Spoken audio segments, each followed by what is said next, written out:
Me dicen que tenemos conexión con Juan G. Vallejo. En fin, la historia tremebunda como pocas. Juan G. Vallejo está en algún punto cerca de la serranía de Ronda.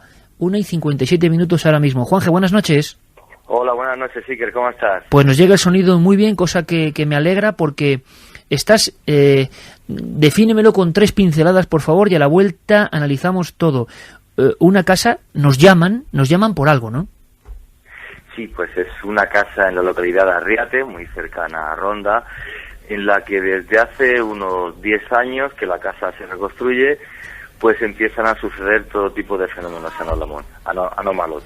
No solamente el hecho de ruidos extraños, o golpes, o pasos, sino que, bueno, por ejemplo, cuando la casa se reforma, ya encuentran aquí restos de haber hecho rituales, gente del pueblo, hay apariciones de sombras, hay una noche incluso en la que los platos y los vasos que están en la cocina salen despedidos, por lo cual los dueños tienen que llamar a la Guardia Civil. O sea, un pequeño infierno hecho realidad en esta casa que muchas veces atormenta a la gente que está aquí. Me has contado una cosa que sí que me sorprende, Juanje. Hemos oído muchas historias, pero que estas personas llegan a vivir a un lugar y encuentran restos de haber hecho ouija o espiritismo en la casa que van a alquilar. Luego te puedo pasar el teléfono con Mónica, que es la testigo, que te lo puede contar directamente, que es la dueña de la casa, es uno de los familiares que es dueño de la casa, y te contará exactamente qué tipo de restos pues encontró ella y te los puede describir de primera mano. Juanje, dime. Lo curioso es que justo en ese lugar donde aparecen los restos de la ouija y de esas invocaciones, a nadie sabe qué, donde su hermana tiene el infortunio de poder encontrarse con unas sombras extrañas que la atormentan durante algún año. Bueno, lo vas a contar todo y además lo bueno es que vas a poder deambular por este lugar y hacer ciertas pruebas, y queremos que sea eso, una investigación en vivo. Nos colamos, ¿no?, en esa introspección en una casa donde ahora mismo nos pedían pues cierta ayuda, o por lo menos que estuviésemos ahí. Y va a ocurrir después de las noticias, por supuesto. Tenemos tema caliente, Santi, después los guaqueros, ni más ni menos, que nos parece imposible en Europa, aunque hubo casos, y ahora esta casa. Habrá que pensar qué puede hacer Juanje, qué se nos ocurre, Santi, para que Juanje pues indague y podamos casi escucharlo. Pues vamos a ver si echamos mano de ese equipo que se ha llevado y se nos ocurre algún buen experimento. Vamos a ello, chicos. Yo creo que merece la pena estar muy atentos y seguimos recibiendo vuestras comunicaciones. Claro que sí. Investigación en vivo a la vuelta en Milenio 3. Pues dejábamos la primera hora con Juan Jesús Vallejo, nuestro compañero desplazado a la serranía de Ronda, a las inmediaciones de esa maravillosa localidad, porque una familia pedía ayuda de forma muy especial, ayuda o por lo menos atención, ¿no?, que es lo que se puede dar cuando alguien está viviendo en su propia casa una serie de fenómenos, de misterios. Un hecho diferenciador, extraño, era ese. Cuando llegan a alquilar una vivienda a ese lugar, pues resulta que esa vivienda ya estaba marcada, ya hablaban de ella, como en tantos pueblos se habla siempre de un lugar, y sobre todo, lo más raro, ¿no?, que había restos de cosas, restos de algún tipo de juego que tiene que ver con el espiritismo, y que desde luego eso ya es mala señal. Juanje incluso estaba con algunos de los protagonistas. Juanje Vallejo, ¿sigues ahí? Juanje, vamos a ver, puede que haya algún problema. Juanje, 2 y 11 minutos, ¿sigues ahí? ¿Me escuchas? Sí, yo te escucho perfectamente. Ah, perfecto. Aquí no llegaba la señal. Además te recibimos bien. ¿Podéis describirnos dónde estás ahora? ¿Cómo es la casa? Así a grandes rasgos. Hablamos de una casa antigua, de una casa ya reformada, comentabas, moderna. Sí, pues es una casa que puede tener en torno a los 80 años, una casa de campo en las afueras de Arriate, muy cerca de Ronda. Ha sonado un teléfono de repente. Ha sonado un teléfono, que es el teléfono fijo, para que Mónica, la dueña de la casa, pueda también comentar las experiencias que ha tenido como testigo, y yo estoy enganchado, conectado al teléfono móvil. Entonces ahora mismo estoy en el salón, estoy con la familia, con el equipo de rodaje de Cuarto Milenio, que llevamos aquí 2 noches ya pues haciendo pruebas psicofónicas y toda una serie de experiencias. Y bueno, pues estaremos sentados en el salón de esta casa tan antigua, reformada, como te comentaba, en las afueras del campo. Una casa que, como te dije, al estar mucho tiempo abandonada, ya que Mónica y su familia vinieron de Francia a volver a habitarla hace unos 10 años, pues al parecer gente del pueblo o de las afueras del pueblo, porque no se sabe, pues hicieron rituales en la Ouija y dejaron restos de esa actividad aquí en la casa. De todas formas, ya te digo, fue a raíz de vivir aquí cuando empezaron los fenómenos que no han cesado hasta el día de hoy. Y tenías cerca entonces a Mónica, me comentabas. Mónica está ya puesta en el teléfono fijo y si queréis podéis hablar con ella. Mónica, buenas noches. Buenas noches, sí que. Hola, ¿cómo estás? Gracias por atendernos, gracias por permitir que el equipo esté ahí con vosotros de cara a una investigación. Oye, ¿qué es lo que os encontráis cuando llegáis a ese que va a ser vuestro nuevo hogar? Bueno, pues nosotros cuando vinimos aquí pensábamos que era una casa común, pero luego pues resulta cuando llegamos nos encontramos lo primero en el suelo de la vivienda, en una habitación, había como un pentagrama pintado en el suelo con unas velas y una ouija de cartón, y bueno, nos entró un poco de miedo, pero sin más. Pero luego resulta que cuando pasaban las noches empezábamos a escuchar pues ruidos como golpes, pasos, voces, y bueno, cada noche era peor. Una cosa, Mónica, para ir paso a paso, porque creo que el testimonio es interesantísimo. Claro, cuando uno se encuentra eso, en el lugar donde va a vivir, ya le llama la atención. ¿Qué hicisteis con todo eso? ¿Lo borrasteis, lo rompisteis, lo guardasteis? Lo tiramos lo más lejos que pudimos, la verdad, y lo borramos todo. Santi, una cosa, primera descripción de esa señal que se encuentra. ¿Para qué suele hacerse eso? ¿Una ouija mezclada con el pentagrama en el suelo? Habría que ver el tipo de pentáculo del que estamos hablando. Si la ouija la encontraron en el suelo dentro de un pentagrama, lo más probable es que fuera un pentáculo de protección y que con esa ouija hubieran estado intentando contactar con algún tipo de espíritu maléfico. Se traza el pentáculo en el suelo y los practicantes se sitúan dentro precisamente para que esa figura mágica les proteja de la acción de ese ser con el que al que pretenden invocar o con el que pretenden contactar. Generalmente eso se suele complementar con velas, con algún círculo o incluso el propio pentagrama trazado con sal, que es una de las formas más usuales de llevar a cabo estos ritos, pero desde luego la combinación de un elemento de comunicación como es la ouija y de ese pentagrama en el suelo, yo creo que ambos elementos evidentemente querrían decir que ahí alguien ha intentado invocar algo no especialmente bueno. Claro, porque la sensación... Sí, dime, Juan.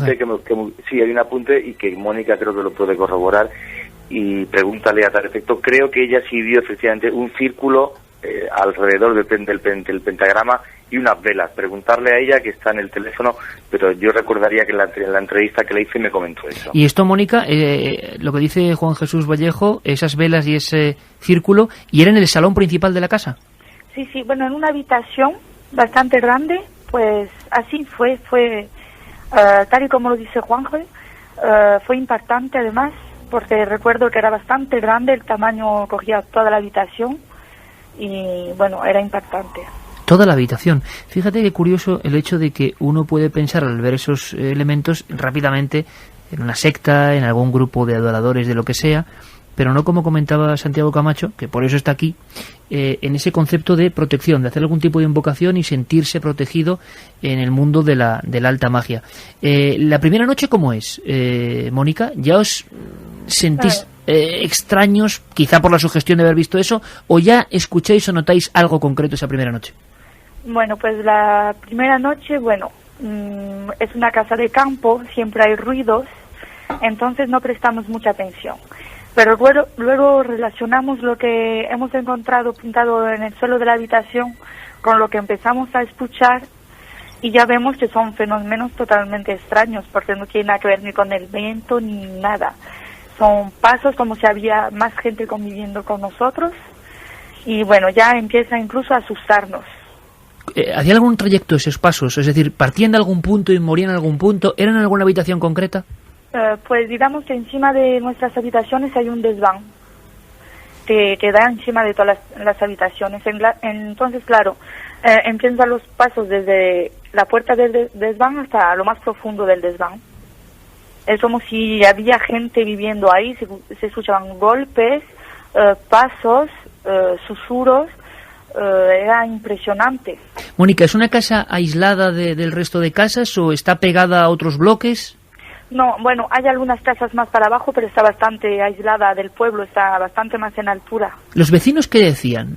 ¿Os habían hablado de esa casa en algún aspecto particular o preguntasteis entre las personas si había algún problema? Porque imagino que lo primero es pensar en algún tipo de alimaña, ratas o algo, ¿no? Nosotros, bueno, cuando llegamos se ve que aquí se había metido mucha gente, así que se ve que ha pasado por aquí mucha gente, porque teniendo en cuenta de que estaba abandonada, después de que mis abuelos fallecieron, pues cualquiera se ha podido meter adentro para hacer cualquier ritual o cualquier cosa. Y bueno, la gente no sabía qué decirnos tampoco, porque como esa casa para ellos estaba como abandonada, no pensaban nunca que nadie iba a volver. O sea que es una casa que transcurre un tiempo grande, se abandona, la típica casa donde mucha gente, pues por el aspecto, por lo que sea, empieza a hacer cosas muchas veces en plan de diversión, sin ningún conocimiento. Ahora eso del pentáculo tan grande como una habitación nos llama poderosamente la atención. Sí, y otra cosa, que si Juan G. no nos ha informado mal antes, hicieron reformas. Sabemos que siempre que hay reformas en las casas parece que algo se mueve, parece que algo que ha estado allí empieza a recobrar vida, y muchas veces es cuando comienzan a escucharse los ruidos, a verse sombras, una serie de fenómenos que son típicos de esas casas presuntamente encantadas. ¿Cuál es la primera noche? ¿Cuándo ocurre, Mónica? Cuando ya de verdad os ponéis nerviosos, imagino que subís ese desván, examináis todo y veis que no hay absolutamente nada. Sí, así fue, subimos y no había nada, todo normal, tal y como lo dejamos, y bueno, ya luego pasa el tiempo y bueno, no hemos vuelto a subir hasta esta misma noche. ¿Hasta esta misma noche no habéis estado en esa zona? ¿Y no. ¿qué has sentido? Angustia. ¿Por qué? Yo diría que angustia porque ver de dónde provienen los ruidos y ahora tener yo que subir de dónde vienen me ha impactado un poco. Juanje y Mónica, que seguimos en contacto y nos lo está contando fenomenalmente y se lo agradecemos un montón. Sé que toda la audiencia, cientos de miles de amigos están ahora, en fin, pegados porque qué bien contado, con qué rotundidad, y es simplemente lo que ella y más personas están viviendo, ¿no? Han vivido. Juanje, ¿ese desván cómo es? Yo no sé si podemos hacer la experiencia de que tú subas a ese lugar. ¿Estás cerca de ese sitio? Puedo subir, estoy cerca, sí, estoy cerca. La casa, como te decía Mónica, obviamente al estar yo tanto tiempo en Francia, estaba semi-abandonada, su familia la reforma. Voy andando a la vez que hablo con vosotros y voy a abrir la puerta del desván. Espera un segundito, ya la estoy abriendo. Pues el desván es, bueno, esto que oís es la puerta del desván. Estoy empezando a subir, estoy la verdad que bastante a oscuras, voy subiendo por los escalones ahora mismo y estoy sintiendo pasos arriba. Y no sé si es que hay alguien o... perdón, ¿hay alguien ahí? Espera, qué susto me acabo de llevar. ¿Qué pasa, Juanje?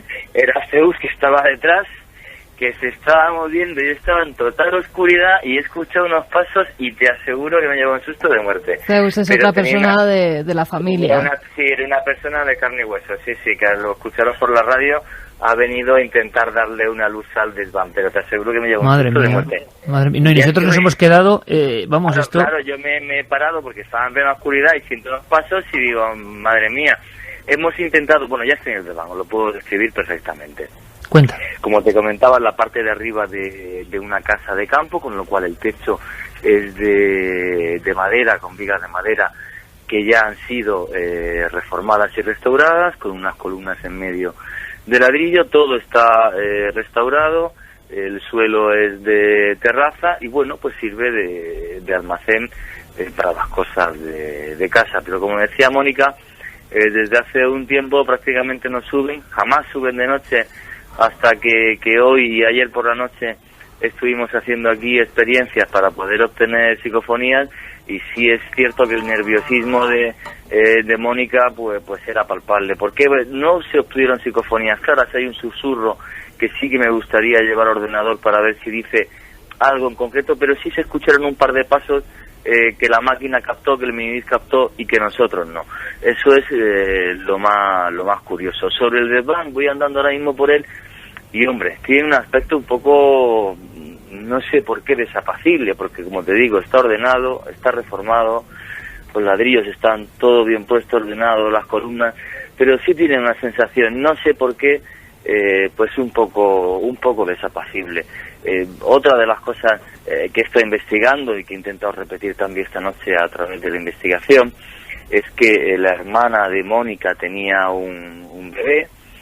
Pusieron un receptor y emisor de radio de los que venden para los niños por si lloraba o se escuchaba alguna cosa, y de repente en ese dormitorio que está justo debajo mía, justo debajo de este desván de donde salen todos los ruidos, pues los padres, la hermana de Mónica empieza y su marido empiezan a escuchar una serie de ruidos extraños, como susurros, como un niño llorando. Se levantaban pensando que era su hijo el que estaba llorando, y el niño estaba dormido perfectamente. O sea, a través de la radio se escuchaban unos llantos que en la casa no existían, lo que hizo que la hermana de Mónica y su marido Juan, al que he entrevistado para Cuarto Milenio, optaran por llevarse la cuna del niño a su cuarto y prácticamente tirar a la basura aquel aparato de radio que tanto miedo le hizo.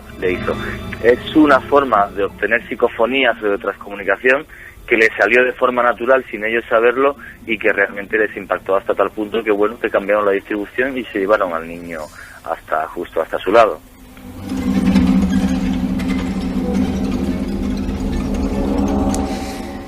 Pues en directo en esa casa, cerca de Arriete, en la comarca o zona de Ronda. Mónica, ¿cuál es la noche? ¿Cuándo ocurre? ¿En qué momento? Que ya os dais cuenta que las cosas no tienen un aspecto natural, explicable. Imagino que hay una de esas noches en la que ya la preocupación aumenta y decidís, ¿no?, hacer algo, buscar ayuda o indagar, por lo menos. Pues sí, pues resulta de que, bueno, desde la primera noche que nos metimos en esa casa ya supimos que algo había. No puedo explicar muy bien por qué, pero se notaba. Y bueno, luego pues con el tiempo no nos acostumbramos, pero convivimos con esos ruidos. ¿Los llantos son los que más impresionaban, quizá? Sí, los llantos, y ver que el niño estaba perfectamente fue lo que nos preocupó.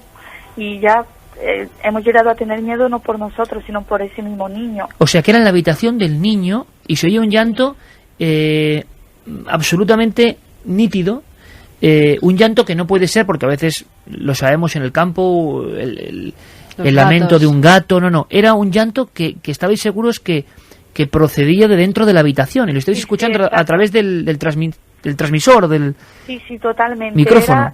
Era un llanto de un bebé, como si era el propio niño, pero resulta que el niño estaba durmiendo profundamente, muy a gusto, y bueno, y es volver a la habitación y volver a escuchar esos mismos llantos y volver a levantarse corriendo a ver si el niño estaba despierto y llorando. Y nada, y bueno, después de tantas noches con la misma historia, un llanto, un niño que duerme profundamente, pues ya empezamos a tener como un poco de miedo.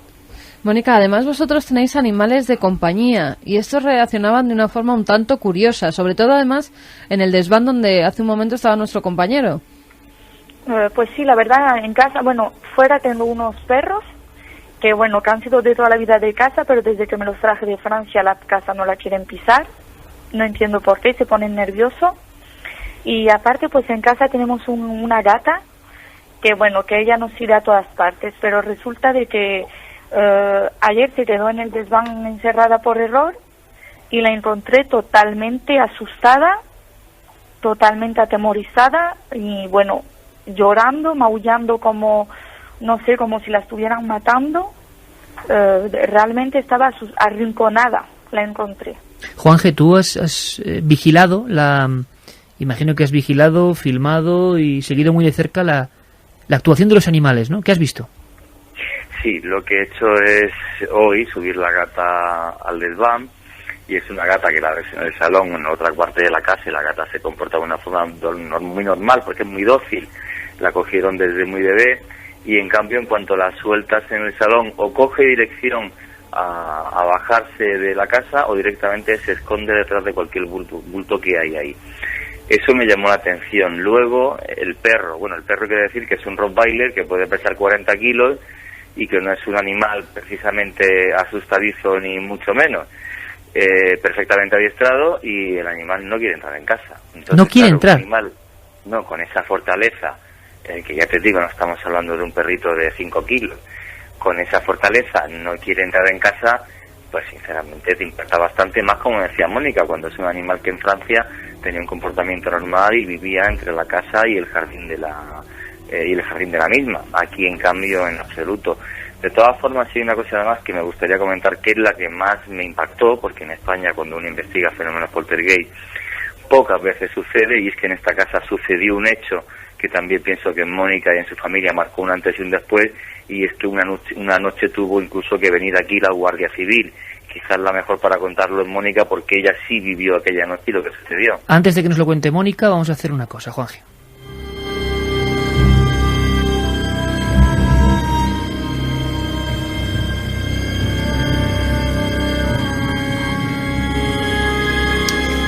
Dos y 28 minutos en la vuelta de Milenio 3. Juan Jesús Vallejo con Mónica. Hay que decir que también su esposo ha vivido acontecimientos, su hermana, es una familia entera, en una casa ya con tradición. Pocas veces hemos visto un caso completo, ¿no?, por la cantidad de testimonios. Y es Mónica la que está además siendo portavoz. Y se lo vuelvo a agradecer, porque hay que ser muy valiente.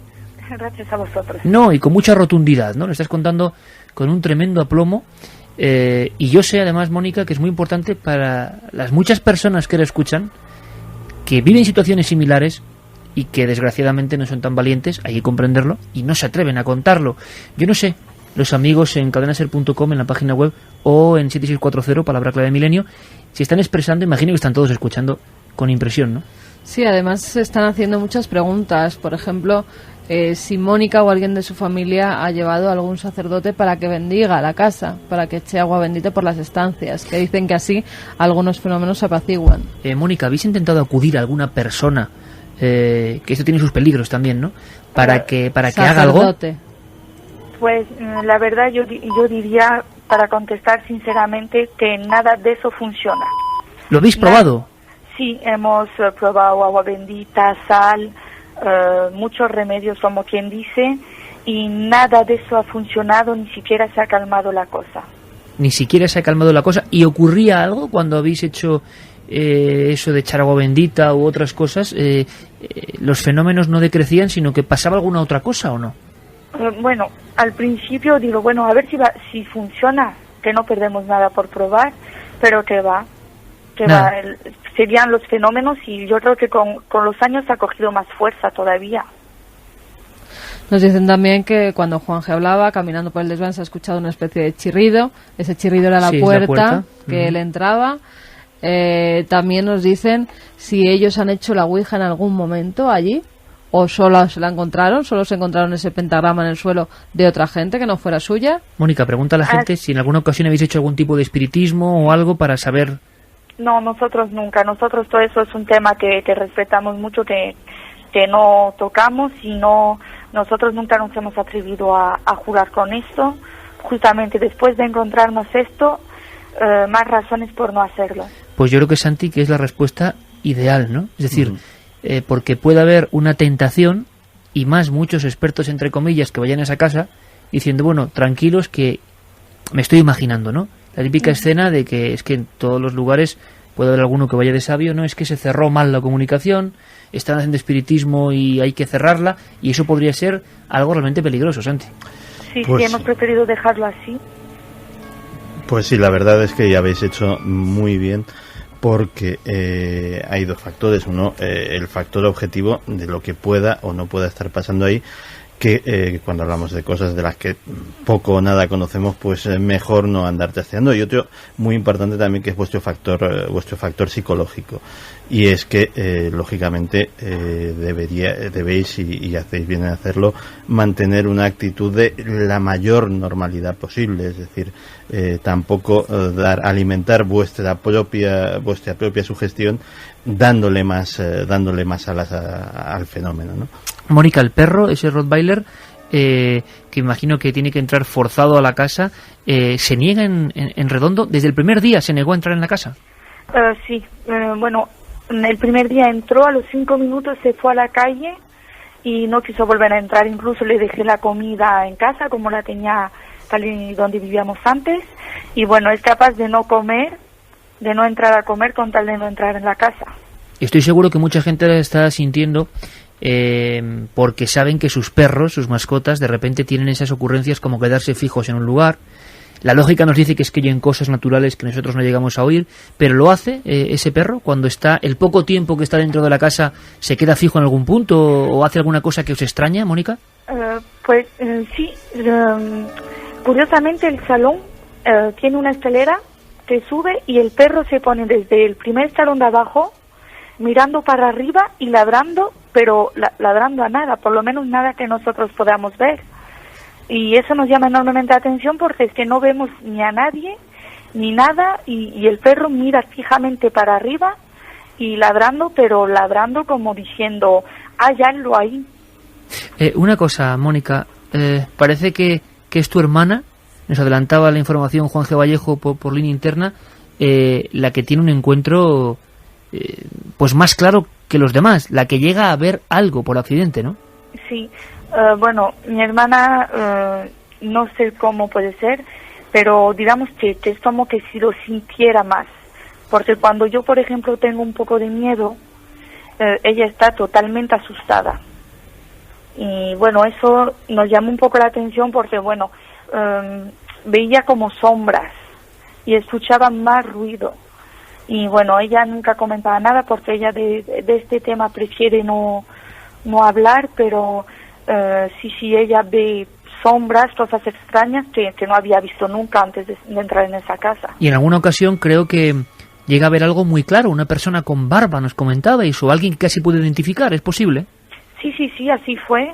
De repente por la ventana miró y vio a un hombre con barba, y bueno, un hombre que nosotros no vimos ahí, ¿no? Que obviamente solo lo vio ella. Y Mónica, ¿cuál es el momento en que, bueno, o mejor dicho, hasta qué instante ha habido fenómenos?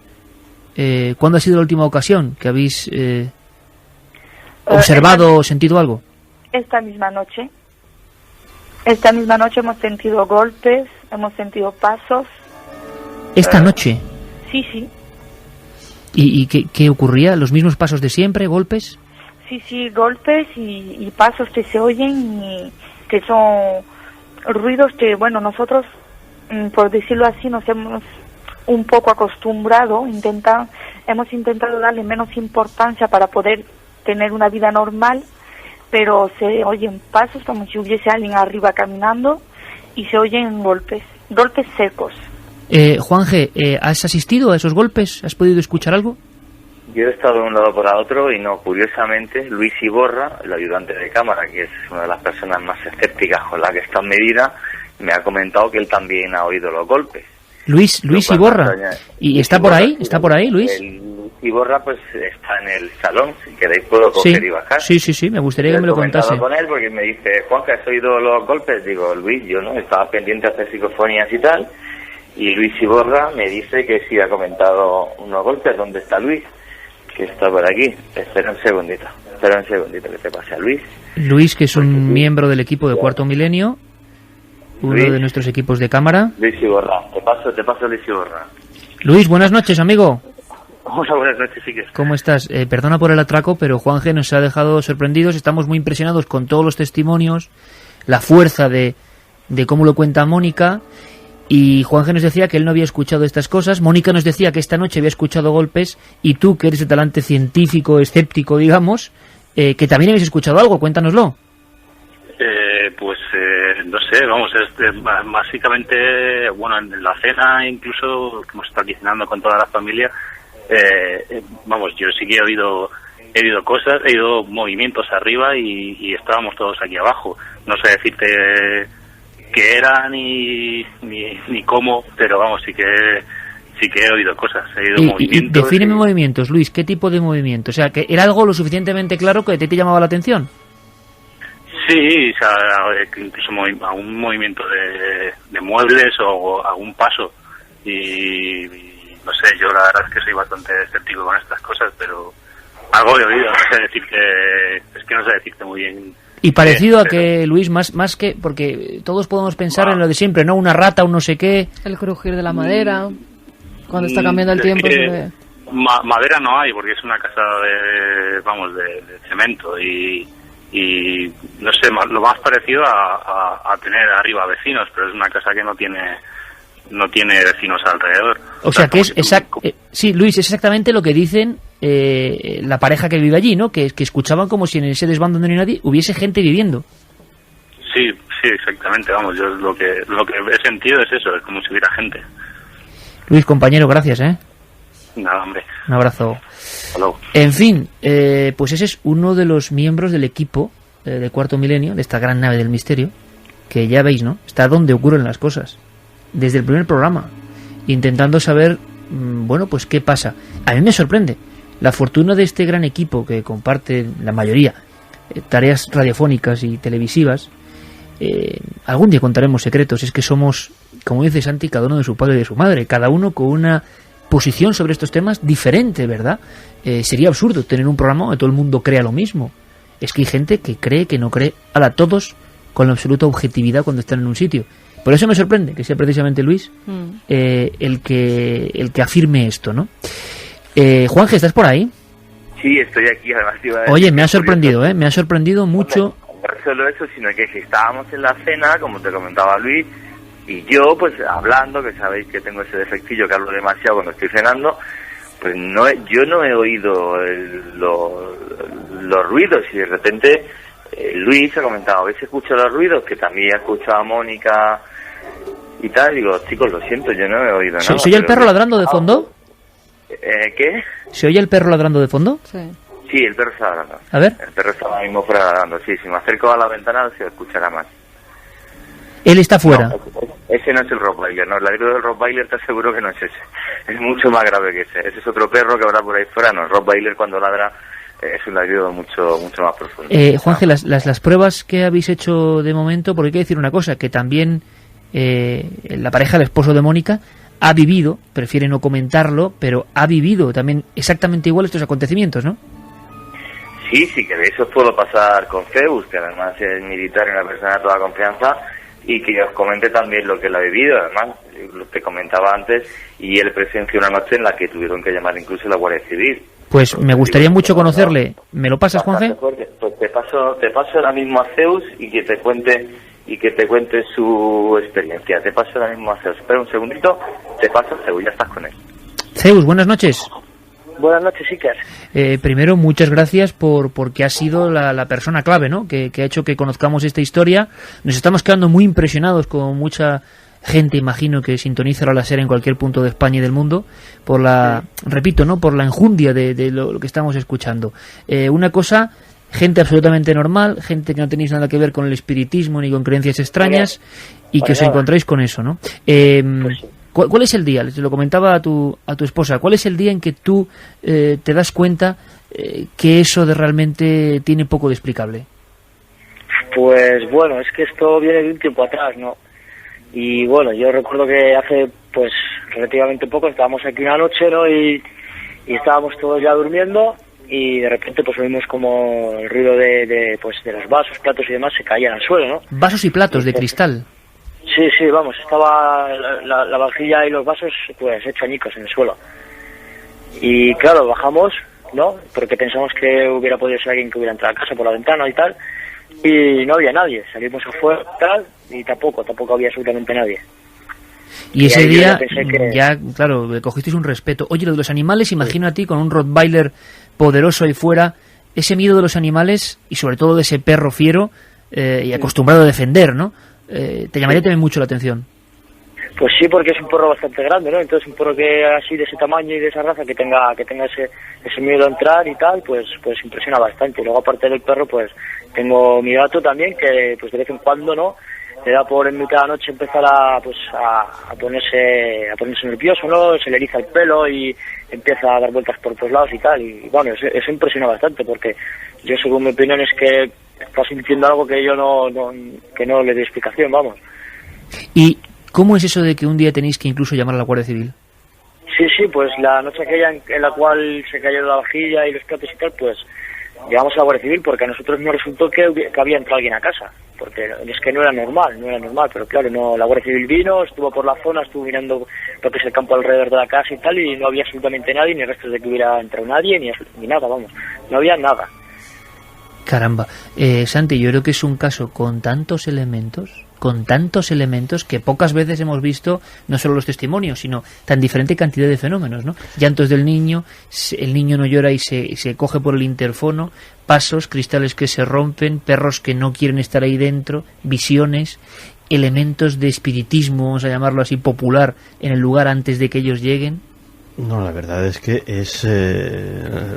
trasladando de la ufología a estas lides el título de una gran obra, es un caso perfecto, es decir, estamos ante, yo creo que una variedad de elementos muy desconcertantes. Yo personalmente me quedo con el comportamiento de los animales, de seres que tenemos que recordar que su capacidad de ver en el espectro lumínico es mucho mayor que la nuestra, de oír frecuencias que nosotros no podemos oír. Un perro puede simplemente con su sentido del olfato sustituir nuestro sentido de la vista. Él puede oler más cosas que nosotros vemos. Y evidentemente algo extraño sucede ahí, y estoy impaciente porque Juanje vuelva con los resultados. Yo creo que debería, que lo va a hacer, ¿no? Es un consejo inútil, porque él ya de antemano lo va a hacer. Debería hacer algún tipo de experiencia psicofónica en ese desván, en algún tipo de comprobación, porque desde luego ya sería la guinda del pastel, o sea, sería justo lo que faltaba, ¿no? Juanje, ¿qué pruebas estáis haciendo o se han hecho ya? Vamos a ver si Zeus pasa el teléfono a nuestro compañero Juanje. Sí. Había olvidado yo en este momento que era el mismo teléfono que tiene Zeus, al que le agradecemos enormemente también su testimonio, por supuesto, y su ayuda. Juanje, ¿qué pruebas habéis hecho ya y cuál es el resultado de momento? De momento las pruebas psicofónicas, bueno, pues escuchar un par de pasos y un susurro, una voz prácticamente inaudible. He hecho pruebas psicofónicas, tanto de psicofonías normales, y utilizando el aparato de radio en el que se apreciaron hace años esos lamentos, esos lloros, pero bueno, ya te digo, no hay ninguna prueba clara psicofónica que yo pueda decir a la audiencia que realmente me dice una voz clara algo o un mensaje de algo. ¿Hay algún lugar, Juanje, nos pregunta mucha gente, que te haya llamado la atención especialmente de esa casa? ¿Algún lugar en especial? El desván. El desván, sí. El desván, no sé qué tiene, que cuando subes arriba notas como que si el ambiente fuera diferente.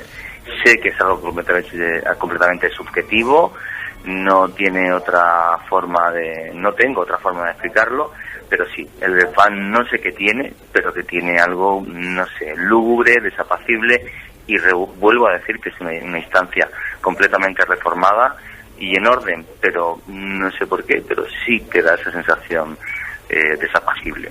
Entonces es lo que no deja de ser curioso, cuando además el foco de todos los ruidos de la casa sea ese. Luego también me ha llamado mucho la atención pues el tema de Rottweiler, porque yo por casualidad también tuve uno y sé la valentía de estos perros, el hecho de que el perro no quiera entrar aquí y no suba la escalera. Cuando vivía con Mónica en Francia y tenía esa vida tan sumamente normal, pues es una cosa a la que yo no le encuentro explicación alguna.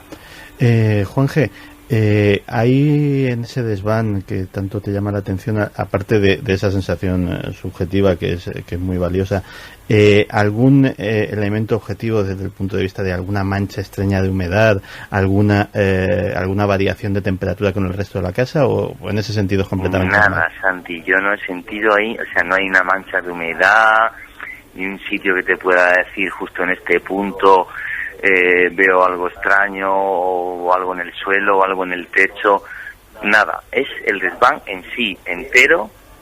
Vuelvo a repetir que está completamente reformado y no tiene un aspecto tampoco especialmente lúgubre ni nada parecido, pero en el que uno tiene esa sensación, bueno, pues de desazón, en la que se siente como incómodo, o como el susto que me he llevado ahora sin querer darme los Zeus al ir subiendo arriba en la oscuridad y sentir unos pasos que no era arriba, que eran detrás mío. Juanje, te preguntan si ha muerto alguien en esa casa. ¿Se ha pasado algo en esa casa? No, si ha muerto alguien, preguntan. Aquí sí, falleció la abuela de Mónica, falleció en esta casa. Pero en cambio la sombra que ven en algunos de los casos es una figura masculina. La figura, no sé, que te responda Mónica si eran masculinas o femeninas, no lo sé. Mónica, la muerte, digamos, porque claro, todo el mundo ya, para finalizar esta aproximación a lo que está pasando en vuestra casa, y espero que las investigaciones nos arrojen algo, en imagen, en sonido, en lo que estéis haciendo, pero ¿ocurrió algo triste dentro de esa casa? ¿Una muerte fue natural o puede haber algo en la historia de esa casa que, no sé, que sea extraño, especialmente extraño para vosotros? Bueno, pues yo sé que mi abuela falleció en esa misma casa y bueno, ella estaba enferma y bueno, yo sé que falleció ahí, pero bueno, la sombra, por ejemplo, que ve mi hermana, que nosotros, por ejemplo, no podemos ver, pues no tiene nada que ver con ella, porque se ve como una silueta de una persona, ya no podría decir yo si es un hombre o una mujer, pero no tiene cara, es como si no tuviera rostro. Se ve una silueta de una persona, pero sin más, y cuando le intentan mirar a la cara a ver si consigue ver algo, no tiene rostro, es como negro, un fondo oscuro. ¿Por qué la gente, o habéis encontrado personas que cuando la casa estaba abandonada y hacían ese espiritismo, esas cosas, algún vecino os ha contado si ocurrieron otros hechos antes, cuando no había nadie en esa casa? No, cuando no había nadie no, pero un día pasó una cosa bastante extraña, pues que vino una amiga que tenemos en común, una amiga de mi madre, y bueno, cuando vino a casa y fue al baño, pues por la misma ventana vio un hombre con barba, es decir, el mismo hombre que vio mi hermana pocos días antes. ¿Y hay alguna historia de algún hombre con barba en la vecindad importante, alguien que muriese, no digo en la casa, sino en el entorno? ¿Sabéis algo? ¿Quién habéis imaginado? ¿Quién podría ser? Según lo que nos han dicho unos vecinos, la gente del pueblo, pues dicen que en el mismo campo donde está situada la casa había un pastor que se sentaba pues todo el día ahí con sus ovejas y bueno, se pasaba todo el día ahí y sentado en una piedra a la época y bueno, dicen que es lo más parecido a un hombre barbudo que haya podido estar ahí. De verdad que sin palabras, ¿no? O sea, toda una serie de historias que tenemos que ir investigando. Es importante que haya esa calma, aunque es difícil, ¿no? Porque vosotros no es una segunda residencia, no es un lugar donde podéis optar ir o no ir, es vuestra casa a diario. Exacto, bueno, de momento es el único domicilio que tenemos, donde tenemos que vivir día a día. Bueno, vamos a ver si todas las pruebas que podemos hacer nos dicen algo, porque ninguna fotografía, ninguna filmación, algo hecho en esa casa, aunque sea por accidente, ¿no ha salido nada extraño en ninguna foto captada ahí dentro? No, nunca. Nunca. Bueno, pues yo creo que de momento es un caso de los más inquietantes que nos hemos encontrado, que desde luego estamos seguros que no hay ningún peligro, es lo único que podemos decir, para las personas que ahí están, para Zeus, para Mónica, para sus buenos amigos, para su familia, seguro. Es algo que ocurre por algún sentido que se nos escapa, tendrá que ver con los rituales que han hecho ahí, por qué en ese lugar. Vamos a intentar descubrir algo más, vamos a intentar investigar y arrojar algo de luz, pero ante todo calma y sobre todo, de parte de todo el equipo de Milenio 3, no podía haber empezado mejor la temporada con gente tan seria, tan amable, tan dispuesta como vosotros, Mónica, Zeus. Os mandamos un abrazo grandísimo y esperamos a ver si tenemos pruebas dentro de poco. Un abrazo muy fuerte a los dos, gracias. Muchas gracias y enhorabuena. ¿Qué piensa la gente de lo que he escuchado? Pues mira, Miguel Ángel nos dice que nos está escuchando en directo por internet desde aquí al ladito de París. Estoy trabajo nocturno en un inmenso y antiguo hospital psiquiátrico que sirvió como hospital de guerra a las tropas durante la Segunda Guerra, con algunos pabellones hoy abandonados que guardan sus historias misteriosas. Un abrazo para todo el equipo y no cambiéis. Buen lugar para escuchar. Madre mía. Ahora a la vuelta vamos a seguir investigando porque mira, sí que entra la conexión, Carmen, y es Nacho Ares. Nuestro compañero Nacho Ares Túneles, director de la revista de Arqueología, miembro fundador, podemos decir, ¿no?, de esta nave del misterio, y lo tenemos muy lejos y nos quiere contar cosas, y por si faltaban pocas cosas, encima de un aspecto no arqueológico, sino también sobrenatural, un poco extraño. Está en el otro lado del mundo, nuestro compañero Nacho. Buenas noches, amigo. Buenas noches, Iker. Buenas noches, Carmen. ¿Cómo estáis todos? Pues estamos pues escuchándote muy atentos, muy contentos de empezar la 9ª temporada contigo y sobre todo preguntándonos, ¿dónde estás exactamente, amigo? Pues mira, ahora mismo me encuentro en el Club Español en Montevideo, la capital de Uruguay. Llevo dando vueltas por esta parte del continente casi 10 días, todavía me quedan unos pocos para regresar a España. Vuelvo mañana por la tarde a Buenos Aires. Y en estos viajes pues he estado recopilando algunas historias curiosas, muchas de ellas relacionadas con el mundo de la egiptología, que es mi verdadera pasión, como bien conocéis, pero algunas de ellas, como bien aficionado al mundo del misterio, como comentabas al principio, pues yo creo que os pueden interesar esas historias de fantasmas en el metro de Buenos Aires, que yo creo que van a impresionar a muchos de los oyentes. Claro, nos contarás muchas cosas, incluso de túneles. Es una mezcla un poco entre misterio y arqueología, que siempre va unido, túneles por debajo de algunas ciudades. Pero lo del metro nos ha sorprendido, Nacho. ¿Nos puede dar alguna pincelada por lo menos a estas horas?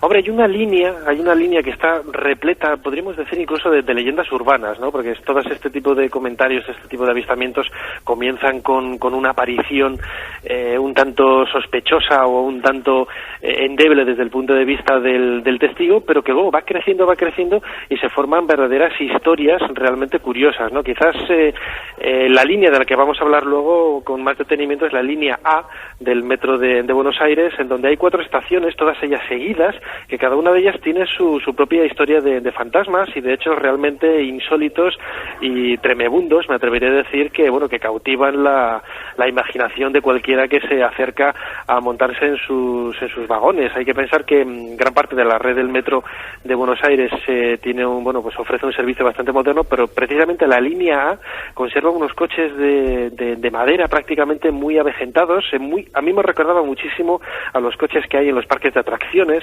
en España, y que bueno, le da una idea y un sentido bastante insólito. Luego lo podemos escuchar. ¿Y cuál es la historia, por ejemplo, que a ti más te ha llamado la atención, Nacho?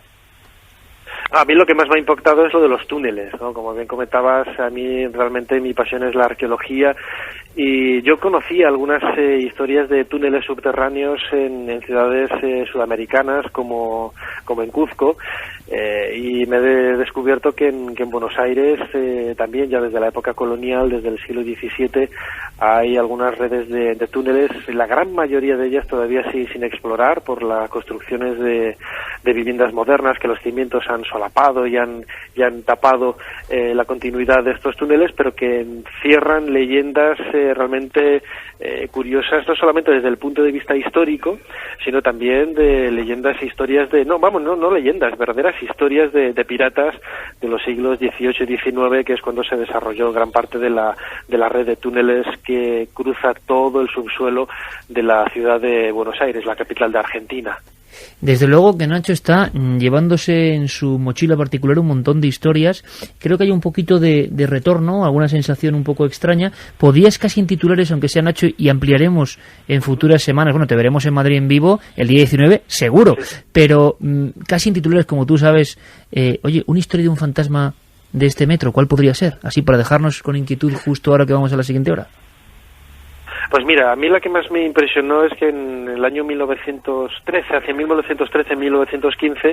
se realizó una serie de obras en la estación de Congreso, en la línea del metro de Buenos Aires. Bueno, pues hubo un accidente, un hundimiento de tierras, y varios de los obreros, inmigrantes italianos, como la gran inmensa mayoría de los habitantes de la actualidad en Buenos Aires son descendientes de italianos o de europeos, pues fallecieron. Bueno, pues cuenta uno de los avistamientos que varios testigos, cada vez que se va la luz de los coches del tren al pasar por la estación de Congreso, ven una estación fantasma, y ven precisamente a estos 2 obreros fallecidos en el accidente, sentados en la estación, mirando con tristeza el paso de los pasajeros en esa especie de tren fantasma al que todo aquel que quiera subirse se puede subir en la línea del metro de Buenos Aires. Una historia casi sumida en el mundo de la leyenda que realmente pone los pelos de punta una vez que estás ahí en la propia estación y bueno, y convives un poco con la gente que a diario a cientos de miles pasan por la línea y te conversan este tipo de leyendas, ¿no? Pues el director de la revista de Arqueología, Nacho Ares, ni más ni menos, arqueólogo pero buscador también del misterio, que el misterio es casi todo, que esperamos esos sonidos. ¿Esto habéis escuchado o no? Son nuestras compañeras de las noticias que vienen ahora mismo para que estéis muy informados, pero es que ha sido justo cuando Nacho contaba esto, un crujido que parece, luego dicen que lo hacemos es profeso, ya que no es así. No, ha sido la puerta, Menos mal, porque esta noche es un poco de infarto, si tenemos algún elemento así. Y sigue el infarto porque nos informaban por línea interna, el padre de Zeus, el testigo que estaba en la casa, ha llamado y esa casa está construida sobre un antiguo cementerio. Bueno, pues luego conectamos de nuevo con Juanje, quizá, para saber algo más. Menuda noche. Y tenemos mucho más. Nacho, un abrazo grandísimo. El día 19 en Vive en Madrid. Un abrazo, compañero. Nos vemos. Un abrazo muy fuerte. Chao. Otro para vosotros. De verdad que menuda noche. No puedo decir otra cosa. Ahora las noticias, toda la información, claro que sí. Hay que estar muy al tanto. Y volvemos con historias, ¿sabéis de qué? De una extraña, una especie de mesías, vamos a llamarlo así, que apareció en África. El Jesús negro le llamaban, ni más ni menos, y una historia de pura naturaleza, de animales, de gorilas y de mujeres que dieron su vida por investigar a los gorilas. Y una cosa más, le llaman la cruz del fantasma. Luego os lo cuento.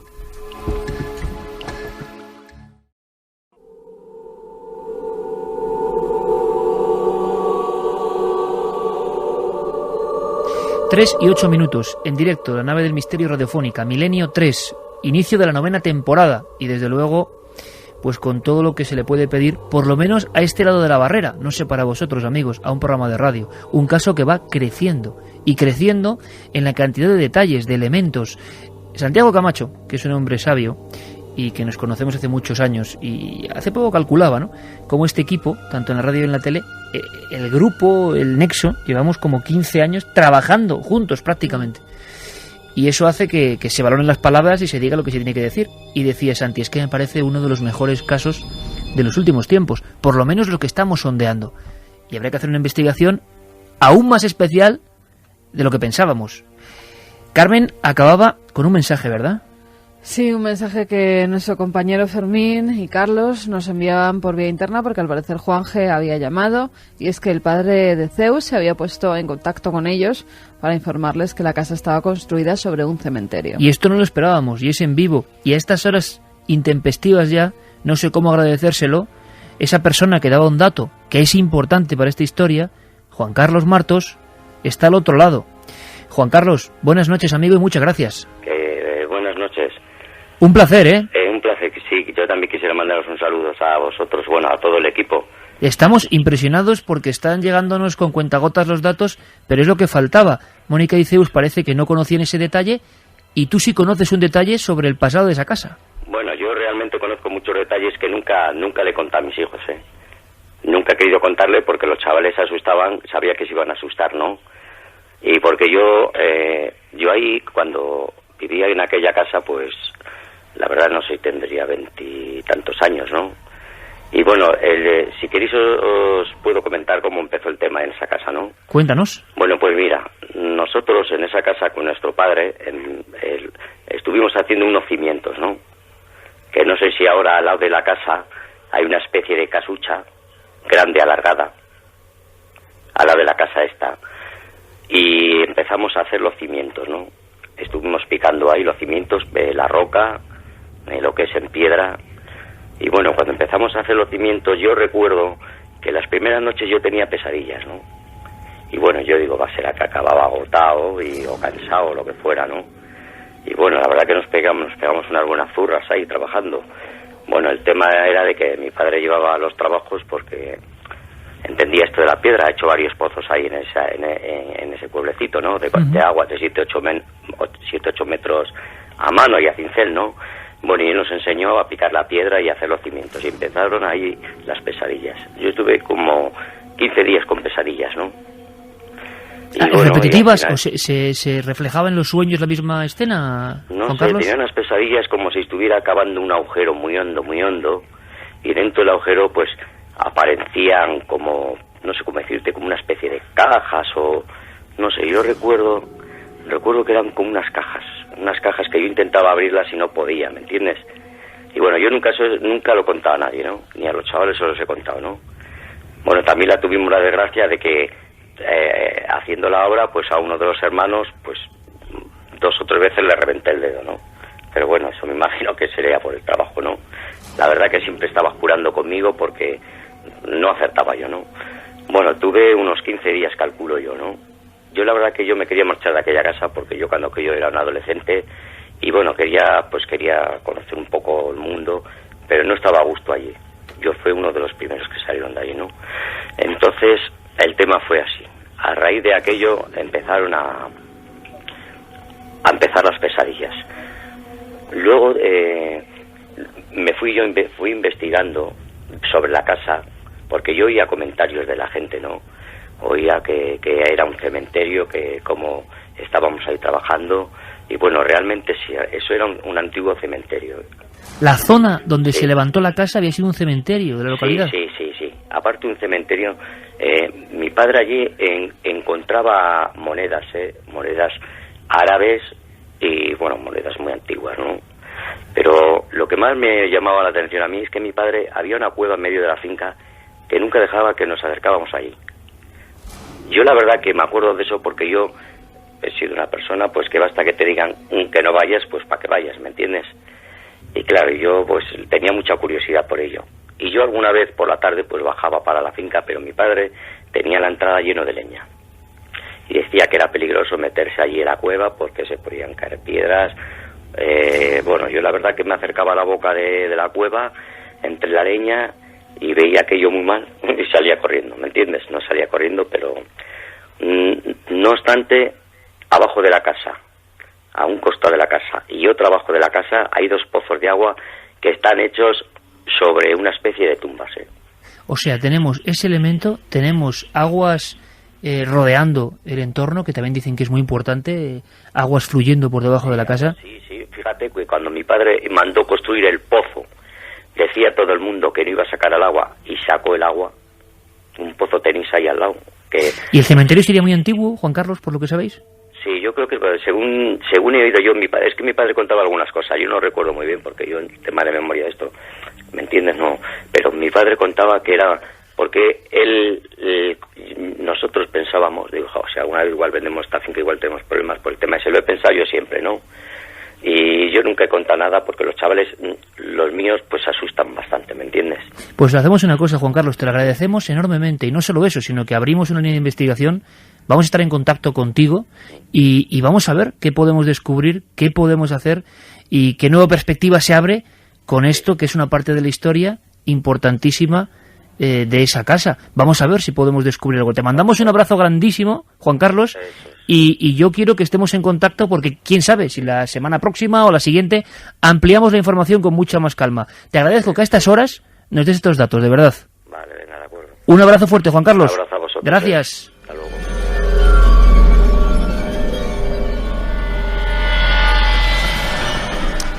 Claro, amigos, entenderéis que llegados a este punto si hay que investigar con mucha calma, con muchos detalles, con muchas...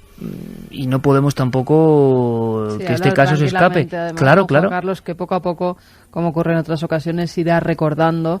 Y que Juanje vea... Pero fíjate que te haya más curioso, él pensaba durante muchos años que podía haber problemas con la casa porque debajo había estos elementos. Ahora, por ejemplo, ya me cuadra una cosa más, que es el famoso pentáculo.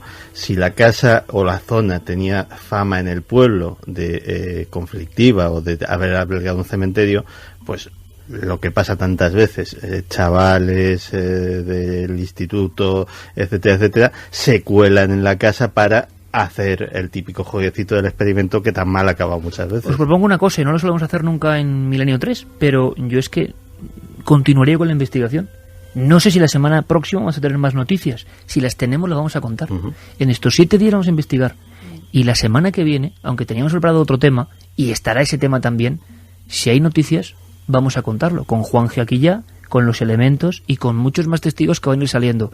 Aquella casa, ¿no?, encima del cementerio, increíble. Lo que parece una película, pues lo estáis viviendo.